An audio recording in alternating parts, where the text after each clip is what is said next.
শীতলক্ষার ওপারে আসলামের বিরিয়ানি খাওয়ার উদ্দেশ্যে আমরা রওনা হলাম।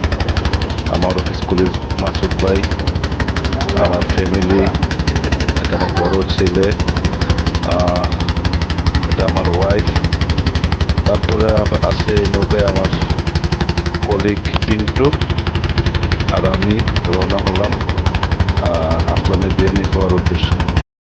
অনেকদিন পরে বর্ষাকালে নদীর পানি দেখলাম, গ্রামের পরিবেশ দেখলাম। আমি আগে থেকে গিয়ে দেখি আমার শালার বউ শালি গিয়ে হাজির। ওরা আগে থেকে টোকেন টোকেন কেটে বিরিয়ানি নিয়ে মানে বসে আছে আমাদের জন্য। অনেক মানুষ, অনেক ক্রাউড। আহ কি বলবো, এক কথায় যেমন মানুষের জেবত মেহমানদারি খানার মতো আর কি অবস্থা, কিন্তু টাকা দিয়ে খেতে হয় আর কি। এটা আমার মাসুদ ভাই, পারভেজ ভাই, কলিগ সোহান আছে, আর পিন- রিয়ান আছে। দেখেন কত কত বাইক বাইক নিয়ে আসছে এদিকে বিরিয়ানি খাওয়ার জন্য। অনেক মানুষ বিরিয়ানি হাতে নিয়ে দাঁড়িয়ে আছে, কি সিরিয়াল আপনারা দেখেন, লক্ষ্য করেন। এটা হচ্ছে ড্যাগ।